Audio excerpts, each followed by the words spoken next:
Chapter 26. Now there was a famine in the land, besides the earlier famine of Abraham's time. And Isaac went to Abimelech, king of the Philistines, in Gerar. The Lord appeared to Isaac and said, "Do not go down to Egypt. Live in the land where I tell you to live.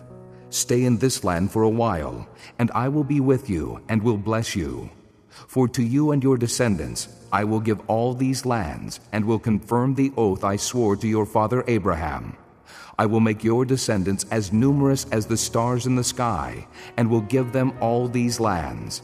And through your offspring all nations on earth will be blessed, because Abraham obeyed me and kept my requirements, my commands, my decrees, and my laws."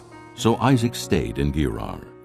When the men of that place asked him about his wife, he said, "She is my sister," because he was afraid to say, "She is my wife." He thought, "The men of this place might kill me on account of Rebekah, because she is beautiful." When Isaac had been there a long time, Abimelech, king of the Philistines, looked down from a window and saw Isaac caressing his wife Rebekah. So Abimelech summoned Isaac and said, "She is really your wife. Why did you say she is my sister?" Isaac answered him, "Because I thought I might lose my life on account of her." Then Abimelech said, "What is this you have done to us? One of the men might well have slept with your wife, and you would have brought guilt upon us." So Abimelech gave orders to all the people, "Anyone who molests this man or his wife shall surely be put to death." Isaac planted crops in that land, and the same year reaped 100-fold, because the Lord blessed him. The man became rich, and his wealth continued to grow until he became very wealthy. He had so many flocks and herds and servants that the Philistines envied him. So all the wells that his father's servants had dug in the time of his father Abraham, the Philistines stopped up, filling them with earth. Then Abimelech said to Isaac, "Move away from us. You have become too powerful for us." So Isaac moved away from there and encamped in the valley of Gerar and settled there. Isaac reopened the wells that had been dug in the time of his father Abraham, which the Philistines had stopped up after Abraham died, and he gave them the same names his father had given them.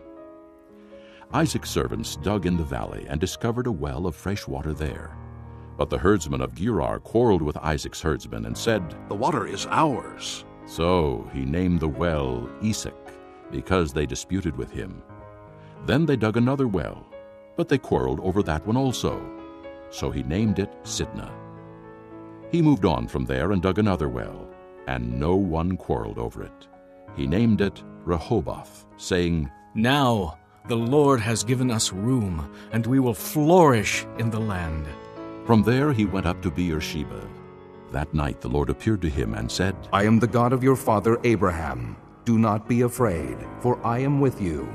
I will bless you and will increase the number of your descendants for the sake of my servant Abraham." Isaac built an altar there and called on the name of the Lord. There he pitched his tent, and there his servants dug a well. Meanwhile, Abimelech had come to him from Gerar with Ahuzzath, his personal advisor, and Phicol, the commander of his forces. Isaac asked them, "Why have you come to me, since you were hostile to me and sent me away?" They answered, "We saw clearly that the Lord was with you. So we said, there ought to be a sworn agreement between us and you.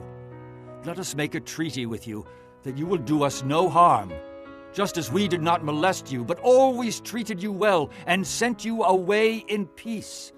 And now you are blessed by the Lord." Isaac then made a feast for them, and they ate and drank. Early the next morning the men swore an oath to each other.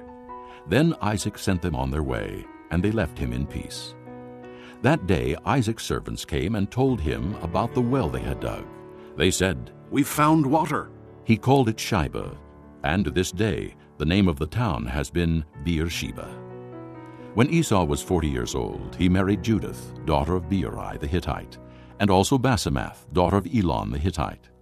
They were a source of grief to Isaac and Rebekah.